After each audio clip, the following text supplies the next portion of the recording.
Hello and welcome back to Hillside Power Sport Repair, where today we work on the forklift that we bought, and also in the background we get to listen to my neighbor run his chainsaw. That's the option we have right now. So here's our forklift. There's the tank. We currently have no fuel to the injectors.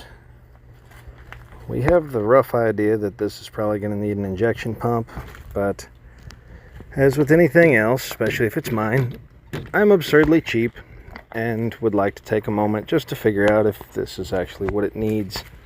So we spent some time this morning. The lift pump on the old girl is probably dead, but the pressure from the tank, the gravity fed pressure, just isn't enough to really do anything with it. And shutting the door, and we decided to put an inline pump in it. To be honest with you, it really didn't do anything. It made some noise. It cost more money than it should have.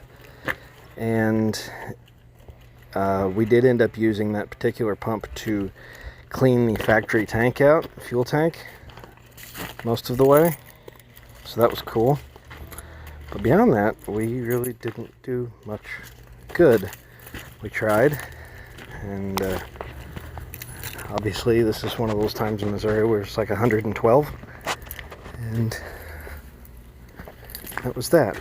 As you saw, I brought the tools in a bag and did manage to bring them all back with me this time, it seems. There's the old girl there, there's the injection pump way down in there, and some other parts. Starter, brand new starter. We're pretty unhappy at this point. We can't even seem to force fuel through it at the 4 to 7 psi that we had, so we pulled that line off, both ends, and run it and the jump box over the other side where our wonderful, beautiful 50-year-old overweight male assistant is going to pump that fuel out into some barrels for whatever he decides to do with it, but it's not going to be mine anymore because they're his barrels. I am going to pull the injection pump here. The injection pump really isn't a lot to it, and to be honest with you, I pulled off too much because I was just fried with the heat. Those back bolts that I pulled loose right there don't have to come off to get this off. I know. I did it anyways. Well, the front bolts do, the back ones do not. I went ahead and pulled the rest of the lines. Got it all on pictures of it and footage of it, so I have some idea what I'm doing. And you missed the part where I pulled the radiator hose, and this is us searching for timing marks of any sort.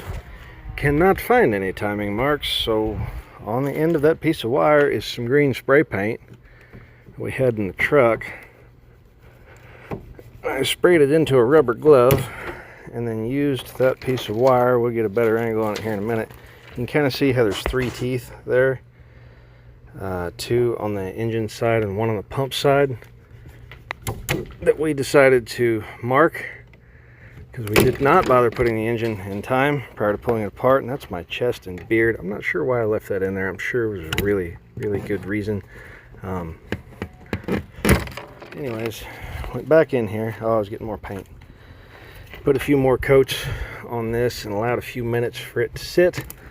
Pulled the bolts out of the front, and that was pretty much it. There was 1 retaining bolt on the back side that didn't go into that adjuster plate, but that adjuster is just to set the actual like timing, not like base timing. But anyways, great day. Thank you so much for watching.